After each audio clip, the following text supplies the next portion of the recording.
हाँ जी बेटे, तो आप लोग सब लोग ब्रेक से वापस आ चुके हो और आप लोग ब्रेक से वापस आ गए हैं और हम करते हैं अब सिंप्लेक्स का लास्ट क्वेश्चन।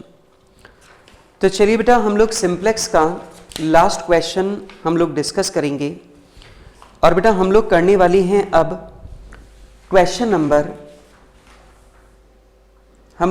नंबर करने वाले हैं 35। एंड बेटा जो क्वेश्चन नंबर 35 है ये है तो वही क्वेश्चन जो अभी अभी हमने सॉल्व किया है, लेकिन अभी जो हमने क्वेश्चन सॉल्व किया वो हमने किया था मैक्सिमाइजेशन से, और अब जो हम लोग करने वाले हैं वो हम लोग करने वाले हैं मिनिमाइजेशन से। तो चलिए बेटा, अब हम लेंगे क्वेश्चन नंबर 35। अब देखते हैं क्वेश्चन नंबर 35 क्या कहता है। और बेटा क्वेश्चन नंबर 35 को हम लोग अब अपनी पूरी स्पीड से करेंगे क्योंकि हमने सारी की सारी कैलकुलेशंस बहुत बार कर रखी है, लेकिन हाँ कुछ बदलाव हैं, कुछ चीजें बदलेंगी, वो आपको बताता हूं।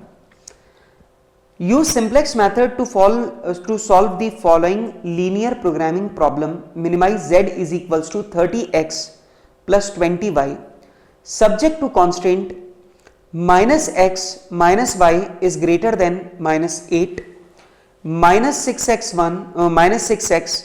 -4y is less than equal to -12 and 5x plus 8y is equals to 20। तो बेटा जी सबसे पहला मुझे यहाँ पे इक्वेशंस जो दे रखी हैं वो इक्वेशंस मुझे माइनस में दे रखी हैं और मुझे उन्हें प्लस में बदलना है। तो कैसे करूँगा? साइन चेंज करके।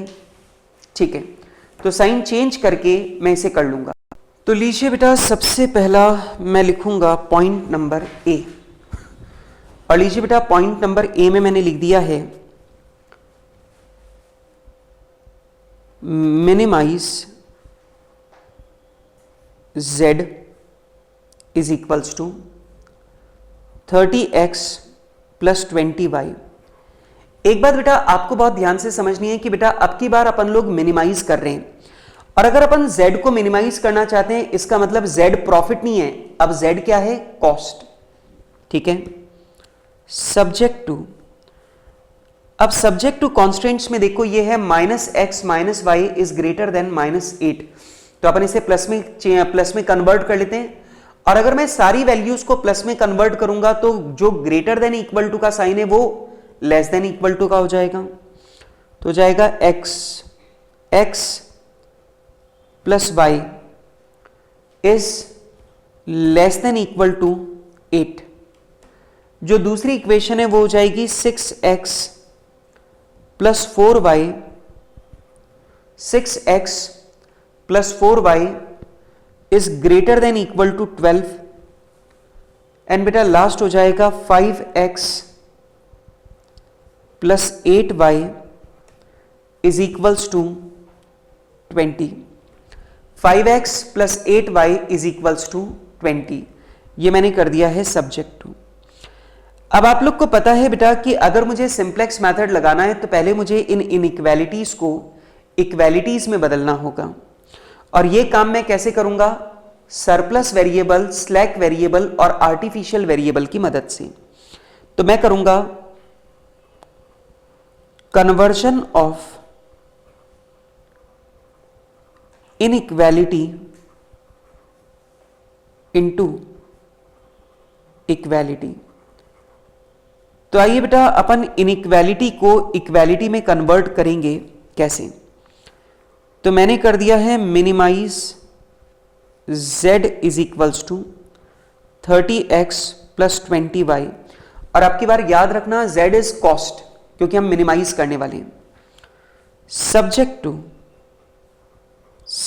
टू, अब आप मुझे बताइए अगर मैं कहता हूं x प्लस वाई का टोटल 8 से कम है, तो आप मुझे बताइए अगर मुझे इस लेस देन इक्वल टू को इक्वल टू में बदलना है तो मैं क्या कहूंगा?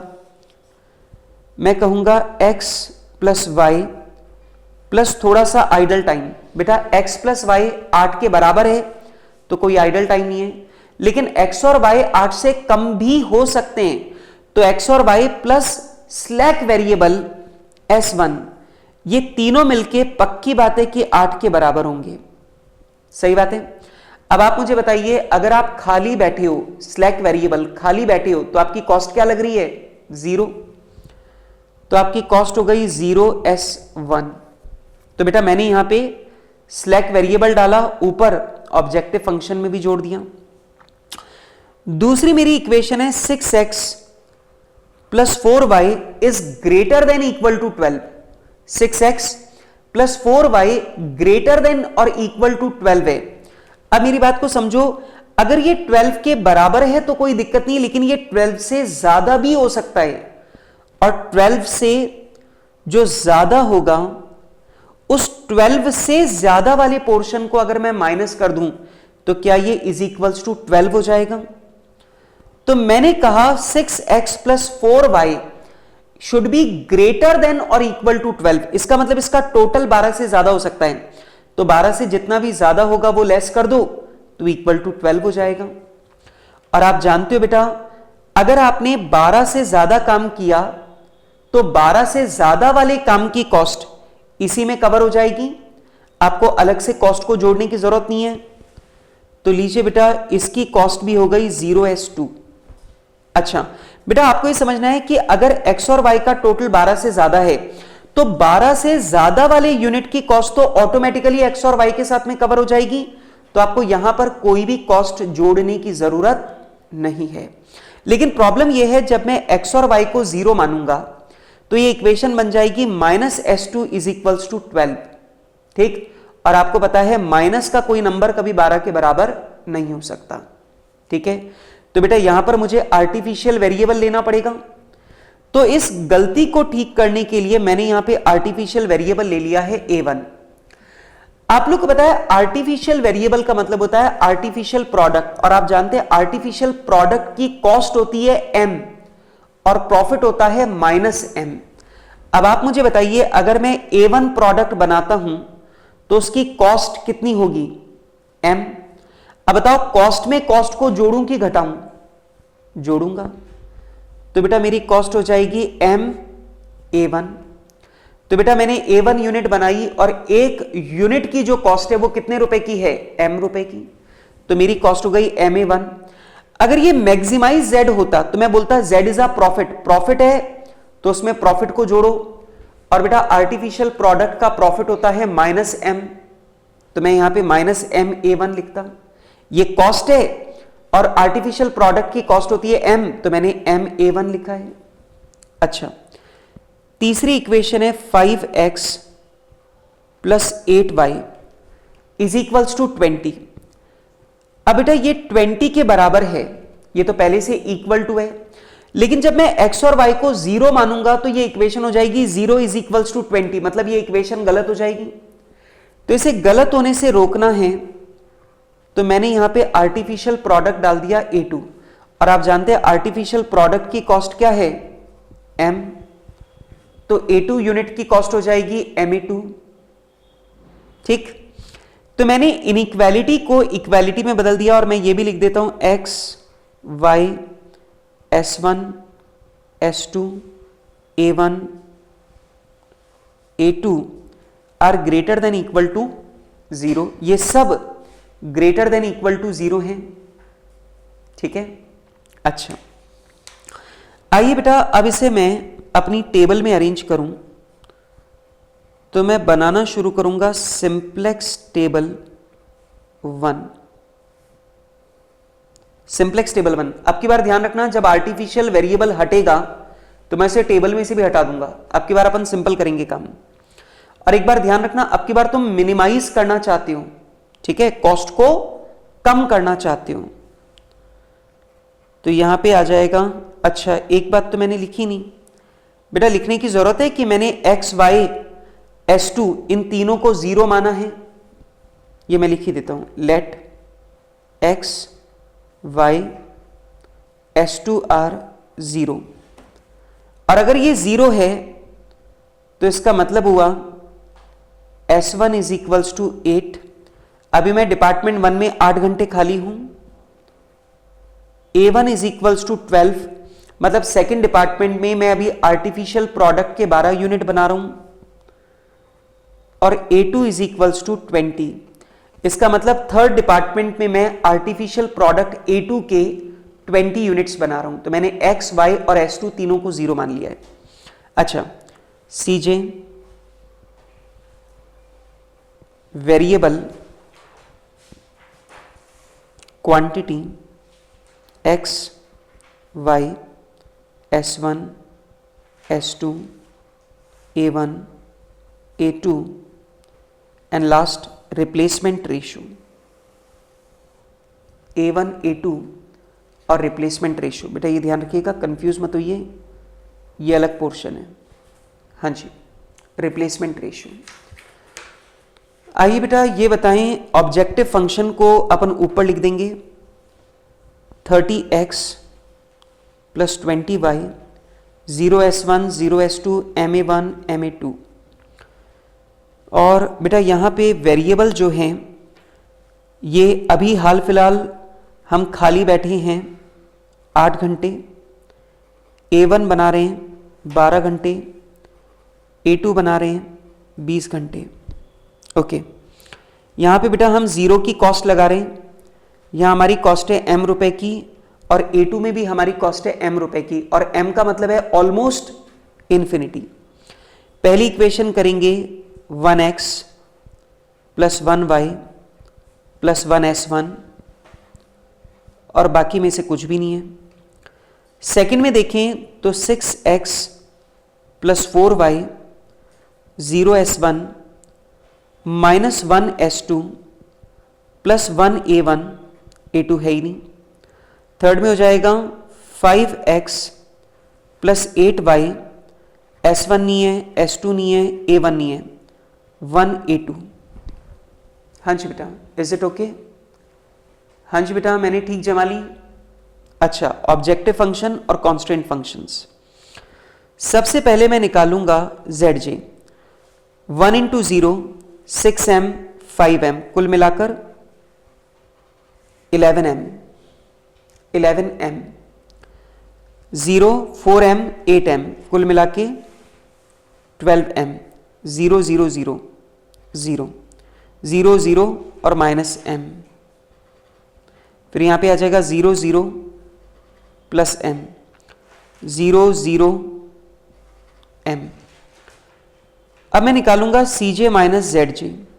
अब सुनो मेरी बात को बेटा प्लीज, अगर मैं x बनाता हूं तो मेरी कॉस्ट 11m अवॉइड हो जाएगी, टल जाएगी। अगर मैं y बनाता हूं तो मेरी कॉस्ट 12m टल जाएगी, कम हो जाएगी। पक्की बात है बेटा? पहले हम बोलते थे प्रॉफिट टल जाएगा, ये इतना प्रॉफिट मारा जाएगा, अब हम बोल रहे हैं इतनी कॉस्ट मारी जाएगी। अब आप मुझे बताइए 30 रुपीज की कॉस्ट लगेगी और 11m की कॉस्ट बचेगी, तो आप मुझे बताइए हमारी कॉस्ट कितनी कम हो जाएगी? 30 माइनस 11m। आप मुझे बताइए मेरी कॉस्ट इतनी कम हो जाएगी। 20 माइनस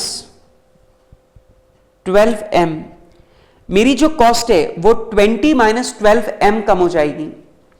अब यहां पे देखिए बेटा 0, यहां पे देखिए कितना, 0 में से माइनस m गया तो बचेगा माइनस माइनस प्लस हो जाएगा, प्लस का m में से m गया 0 0। अब आप मुझे यह बताओ कि पहले आप किसे चुनते थे? जो ज्यादा होता था। क्यों? क्योंकि आप पहले प्रॉफिट को मैक्सिमाइज करना चाहते थे, हां कि ना? तो पहले आप उसे चुनते थे जिसकी वैल्यू ज्यादा होती थी। क्यों? क्योंकि आप अपने प्रॉफिट को बढ़ाना चाहते थे। लेकिन अब आप मुझे बताइए, अब आप अपनी कॉस्ट को कम करना चाहते हो, तो आप किसे चुनोगे? जो सबसे ज्यादा है या जो सबसे कम है? सबसे कम।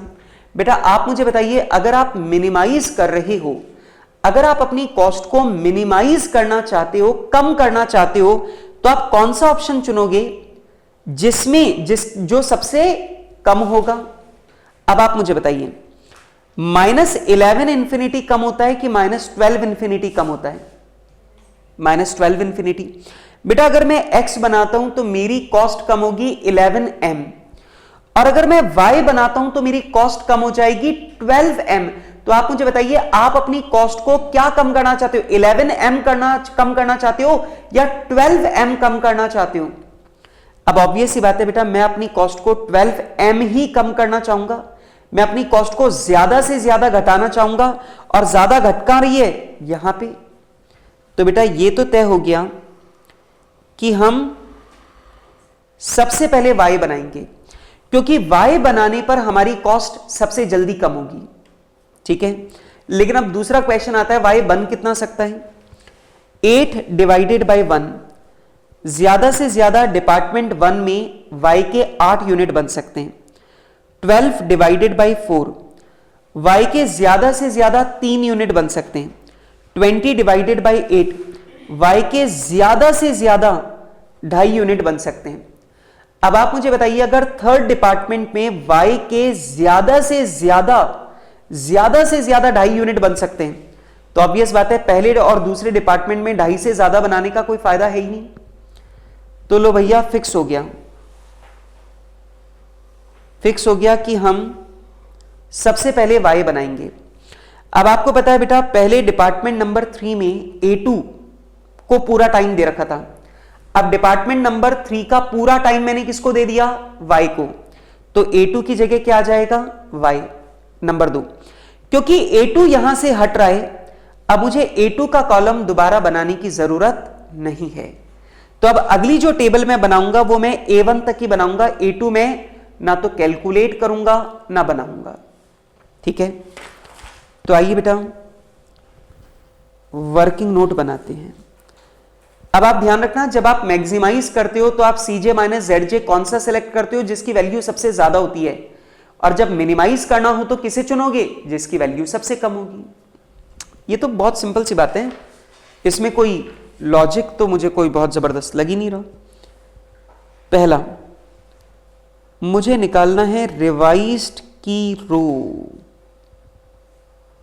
और जानते हो ये रिवाइज्ड की रो कौन सी रो है? थर्ड। अच्छा, मैं तुम्हारी सहायता के लिए इस बार ये भी लिख देता हूं, x y s1 s2 a1। आप ध्यान से देखिए, मैंने कैलकुलेशन में भी A2 का जिक्र नहीं किया। जब मुझे A2 की वैल्यू टेबल में लिखनी नहीं है तो मैं कैलकुलेट करके टाइम वेस्ट क्यों करूं? तो मैं लिखूंगा ओल्ड वैल्यूज। तो बेटा थर्ड रो में ओल्ड वैल्यूज हैं 20, 5, 8। बेटा मैंने एक कॉलम कम कर दिया ना, मैंने क्वांटिटी का कॉलम नहीं बनाया था। तो आ जाएगा 20, 5, 8, 0, 0, 0। अच्छा, अब ओल्ड वैल्यूज में बेटा डिवाइड करेंगे की फैक्टर से, और बेटा हमारा की फैक्टर है 8, 8, 8, 8, 8, 8। और ओल्ड वैल्यूज में से ओल्ड वैल्यू में की फैक्टर से डिवाइड किया तो मेरे पास आ जाएगा रिवाइज्ड की रो। तो यह आ जाएगा 2.50। यह आ जाएगा बेटा 5 डिवाइडेड बाई 8, यह आएगा 0.625, यह आ जाएगा 1, 0, 0, 0। तो लीजिए बेटा मैंने रिवाइज्ड की रो की वैल्यू निकाल दी है, ये 0 है। रिवाइज्ड की रो की वैल्यू मैंने निकाल दी है। अब थर्ड रो की वैल्यू तो आ गई, अब मुझे फर्स्ट रो और सेकंड रो की भी रिवाइज्ड वैल्यू चाहिए। तो मैं करूंगा रिवाइज्ड कॉरस्पॉन्डिंग रो 1। अब पहली रो की वैल्यू निकालनी है तो तुम्हारी हेल्प के लिए वापस लिख देता हूं, quantity x y s1 s2 a1। a2 मैंने इसलिए नहीं लिखा क्योंकि a2 मेरी टेबल से हट रहा है, तो उसकी वैल्यू निकालने की जरूरत ही नहीं है। तो पहली रो की ओल्ड वैल्यूज क्या हैं? ओल्ड वैल्यूज है 8 1 1 1 0 0 बी पॉइंट। अब आएगा रिवाइज्ड की रो। हमारी रिवाइज्ड की रो है 2.5 0.625 1 0 0 0। मल्टीप्लाई करेंगे फर्स्ट रो के कॉरस्पॉन्डिंग फैक्टर से। और बेटा जरा ध्यान से देखो, फर्स्ट रो का कॉरस्पॉन्डिंग फैक्टर क्या है? 1। इसका सिंपल सा मतलब है y बनाने में डिपार्टमेंट 1 में कितना टाइम लगता है? 1 आवर। तो ऑब्वियस बात है जब आप y के 2.5 यूनिट बनाओगे तो आप डिपार्टमेंट 1 में 1 घंटे के हिसाब से 2.5 घंटे खर्च कर दोगे। और अगर आपने डिपार्टमेंट 1 के 1-1 घंटे खर्च कर दिए, दैट मीन्स आपने 2.5 आवर्स खर्च कर दिए। 0.625 1 0 0 0। अब ये बताइए 8 घंटे का टाइम है, उसमें से 2.5 घंटे आपने y बनाने के काम में ले लिए, तो बचे 5.5 घंटे। 1 माइनस 0.625 तो बचेगा 0.375 0 1 0 0। थर्ड, अब आप मुझे फटाफट से आप निकाल के बताइए रिवाइज्ड कॉरस्पॉन्डिंग रो 2। अब आप मुझे रिवाइज्ड कॉरस्पॉन्डिंग रो 2 निकाल के बताइए। हाँ जी बेटा, रिवाइज्ड कॉरस्पॉन्डिंग रो 2 सेकंड रो निकाल के बताइए। थोड़ा जल्दी निकालें आप लोग भी। हाँ जी, पता मुझे यहां बैठे बैठे दिख रहा है कि आप लोगों को आलस्य आने लग रहा है, और सिंप्लेक्स में आलस आता ही आता है। लेकिन आप आलस मत करो, फटाफट से मुझे रिवाइज्ड रो 2 बताइए। हाँ जी, speed up. Revised second row बताइए।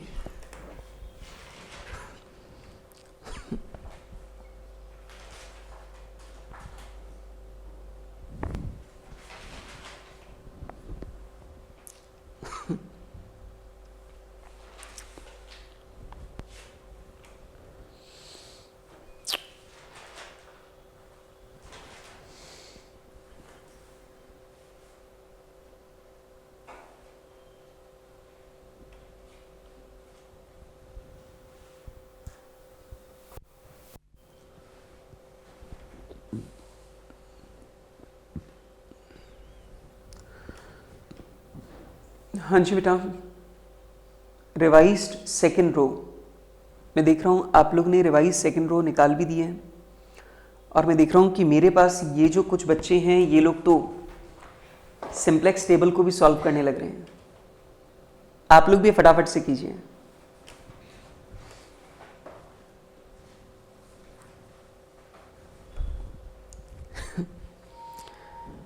हाँ जी, अहमदाबाद, रांची, लुधियाना, नागपुर, जोधपुर, अजमेर, किशनगढ़, ब्यावर, नसीराबाद, विजयनगर, आप सब लोग फटाफट से करिए। कोलकाता, मुझे सभी का नाम ले लेना चाहिए, वरना ये हो सकता है कि सर आपने पहली बार तो सबका नाम ले रहे हो और आप हमारा नाम आपने लिया ही नहीं। तो पटियाला, लुधियाना, बठिंडा, आप सब लोग फटाफट से आप लोग सॉल्व कीजिए और फटाफट से मुझे रिवाइज्ड रो 2 की वैल्यू बताइए। Hurry up.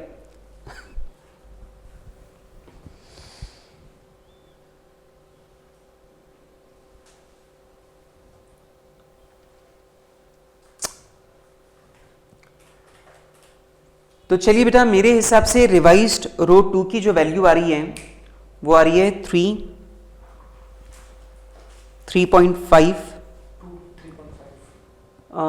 3 अच्छा, दिस वन इज 2 3.5 0 0 -1 1। तो बेटा हमारी जो सेकंड रिवाइज्ड रो है वो आ रही है 2 3.5 0 -1 एंड 1। ठीक है, तो चलिए बेटा अब हम आगे बढ़ते हैं और हम लोग लेते हैं पॉइंट नंबर डी। और पॉइंट नंबर डी में मैं बनाऊंगा सिंप्लेक्स टेबल 2। अब बेटा सिंप्लेक्स टेबल 2 में बनाऊंगा। यहां पे मैंने ले लिया है सीजे, यहां मैंने ले लिया है वेरिएबल, यहां मैंने ले ली है क्वांटिटी। क्या बात है सर, आप बहुत स्पीडली चल रहे हो। X, y, S1, S2, A1 and replacement ratio. बेटा मैंने यहां पे A2 का कॉलम बनाया ही नहीं क्योंकि अभी A2 है ही नहीं। आइए बेटा मैं यहां पे सबसे पहला फर्स्ट रो में पहले भी मेरे पास खाली समय था, अभी भी मेरे पास खाली समय है, लेकिन फर्क यह है कि पहले मेरे पास 8 घंटे का समय खाली था, अब मेरे पास खाली समय सिर्फ 5.5 घंटे का है। ओके बेटा, फिर बाकी की वैल्यूज हैं 0.375, 0, 1, 0, 0। बेटा हमारी जो सेकंड रिवाइज्ड रो है उसमें पहले भी A1 था, अभी भी A1 है, जिसकी कॉस्ट है M।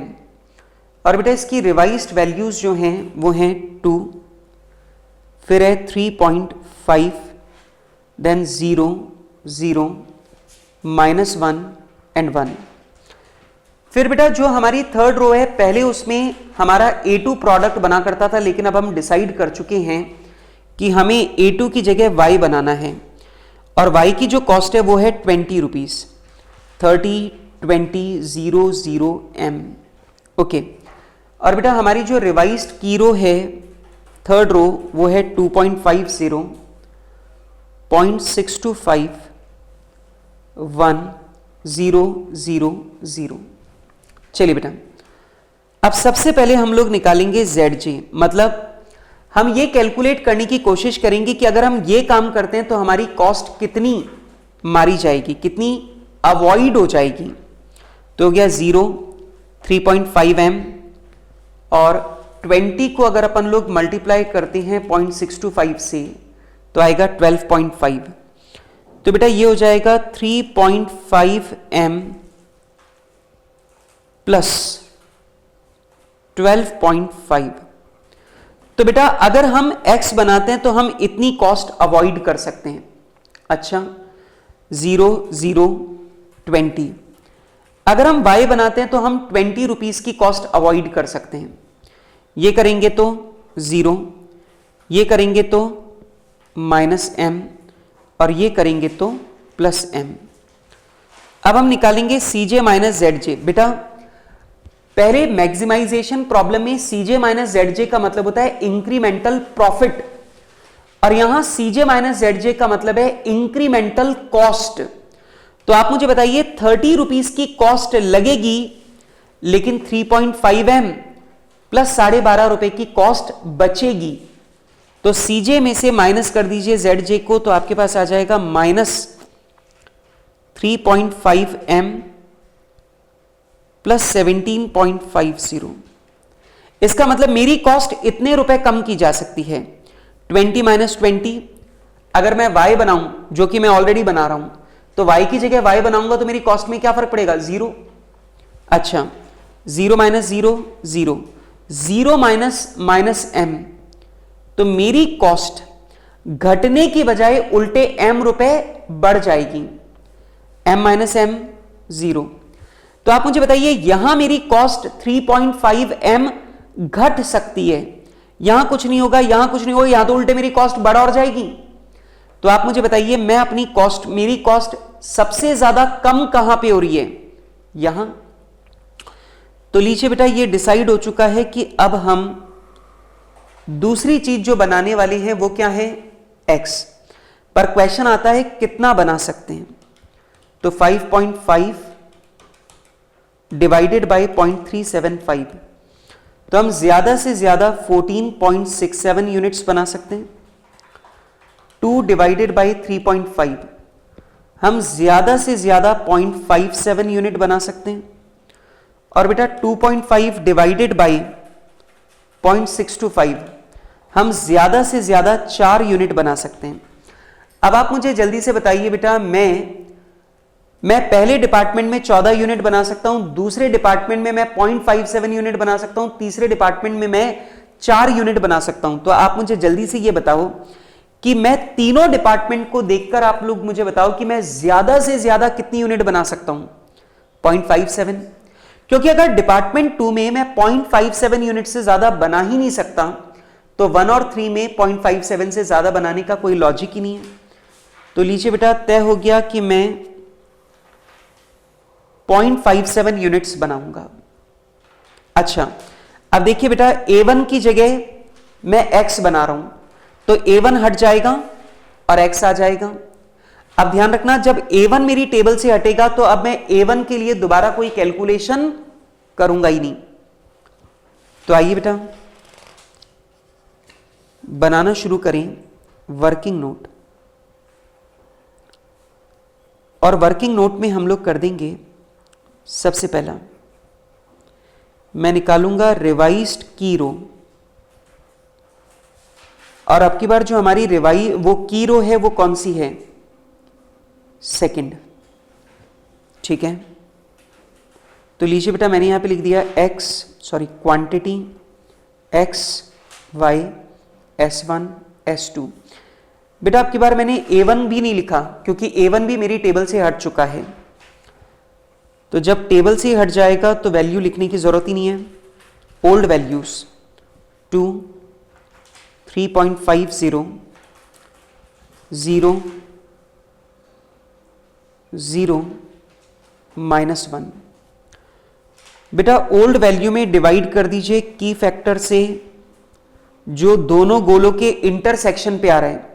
बेटा दोनों गोलों के इंटरसेक्शन पे क्या आ रहा है? 3.5। तो 3.5 से डिवाइड कर दीजिए। 3.5, 3.5, 3.5, 3.5 और 3.5 से मैंने डिवाइड कर दिया। तो आइए बेटा, मेरे पास आ जाएगी रिवाइज्ड वैल्यूज। रिवाइज्ड वैल्यूज आ जाएंगी 0.57, 0, 0, 0 और 1 डिवाइडेड बाई 3.5। तो आ जाएगा बेटा माइनस का 0.29, माइनस का 0.29। तो लीजिए बेटा, मैंने यहां पे सेकंड रो की रिवाइज्ड वैल्यूज निकाल दी हैं। अब बेटा आप लोग मुझे फटाफट से फर्स्ट रो 1 और रो 3 की रिवाइज्ड वैल्यूज निकाल के बताइए। हरियर बेटा, 2 ही डेसिमल में सॉल्व करना है, ज्यादा डेसिमल्स मत लेना और 2 डेसिमल में राउंड ऑफ कर लेना। बेटा मुझे फर्स्ट रो की रिवाइज्ड वैल्यूज निकाल के बताइए। हाँ जी, जल्दी कीजिए। हाँ जी बेटा, जल्दी कीजिए, मुझे फटाफट से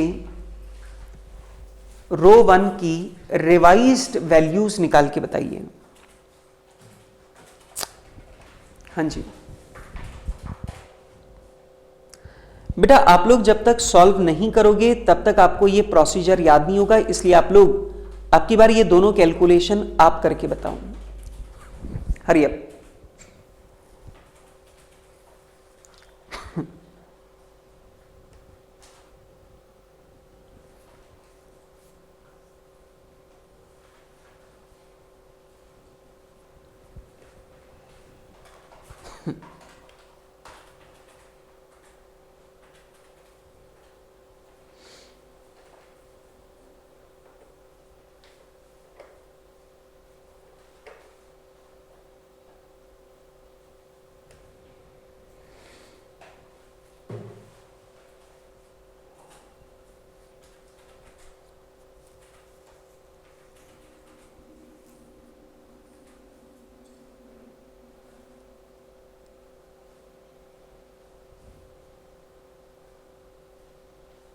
अच्छा पहले मुझे बताओ, रो 1 की रिवाइज्ड वैल्यूज क्या आ रही हैं?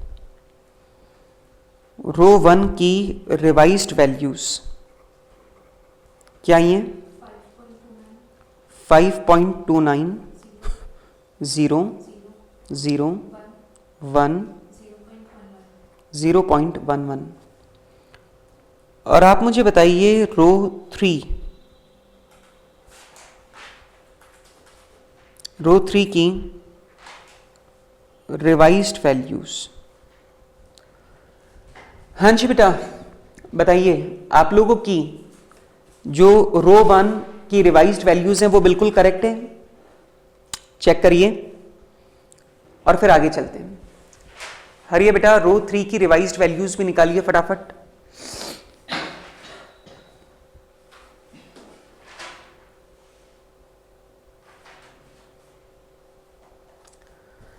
हाँ जी बेटा, थर्ड रो की रिवाइज्ड वैल्यूज भी निकाल दीजिए।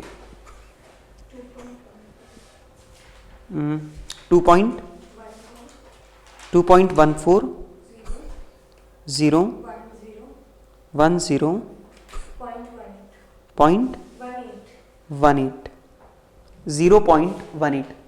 ये प्लस माइनस का बिल्कुल ध्यान रखा आपने, ये माइनस 0.18 तो नहीं है, ठीक है, ओके, चेक कर लीजिए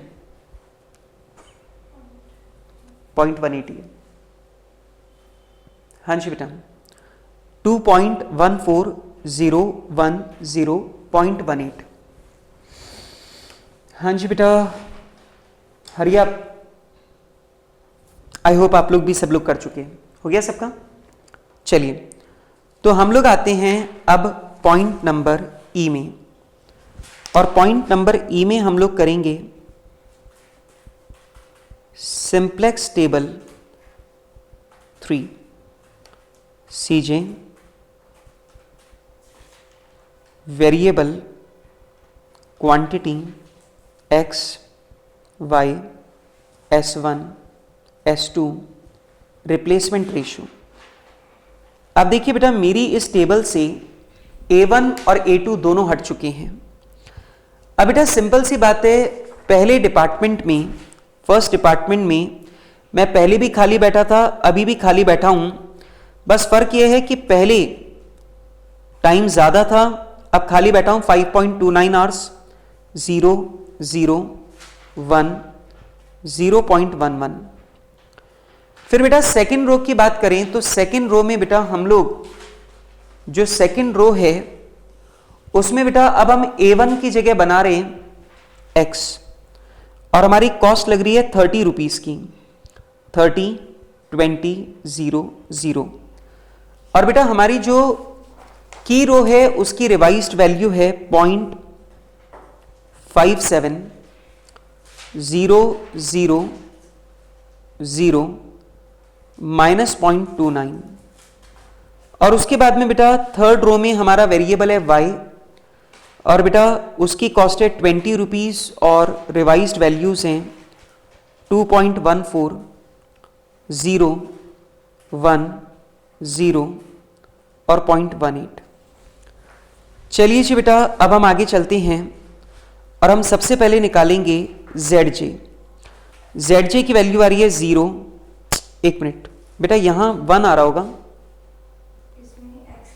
हाँ 1 आ रहा है बेटा, मैंने 0 लिख दिया था, मैंने 0 लिख दिया था, ये 1 है, 1, ठीक है। 3.5 में 3.5 से डिवाइड करोगे तो क्या आएगा 1, ठीक है। आप लोग ने सॉल्व करते टाइम आप लोगों ने तो 1 ही लिया ना, ठीक है, 1, ठीक है। तो बेटा ZJ हो जाएगा 0, ये हो जाएगा, ये 1 है और ये 1 है तो ये आ जाएगा 30, ठीक है, ये हो जाएगा 20, ये हो जाएगा 0 और इसकी वैल्यू कुछ और आ रही है तो ये आ जाएगा 0, 30 इंटू 0.29 माइनस में और 20 इंटू 0.18 प्लस में, ठीक है। तो दोनों मिलाकर आ रहा है -5.10। आप मुझे जल्दी से बताइए बेटा, क्या ये बिल्कुल सही है -5.10? तो यहां पर आ जाएगा बेटा हमारा CJ माइनस ZJ। अब बेटा 30 रुपीज की कॉस्ट टलेगी, 30 रुपीज की लगेगी, तो एक्स्ट्रा कॉस्ट क्या है 0, 20 माइनस 20, एक्स्ट्रा कॉस्ट क्या है 0, 0 माइनस 0 0, और 0 में से माइनस करोगे माइनस 5.10 को तो हो जाएगा प्लस का 5.10। अब जरा देखो बेटा, CJ माइनस ZJ का मतलब मैक्सिमाइजेशन प्रॉब्लम में था इंक्रीमेंटल प्रॉफिट, और यहां पर इसका मतलब है इंक्रीमेंटल कॉस्ट। आपकी कॉस्ट 0 बढ़ सकती है, 0 बढ़ सकती है, 0 बढ़ सकती है, और आपकी कॉस्ट 5 रुपए 10 पैसे बढ़ सकती है। अब आप मुझे बताइए, क्या आप अपनी कॉस्ट को और बढ़ाना पसंद करोगे या मिनिमाइज करना पसंद करोगे? मिनिमाइज मतलब अब आपकी, तो आप मुझे बताइए क्या यही हमारा,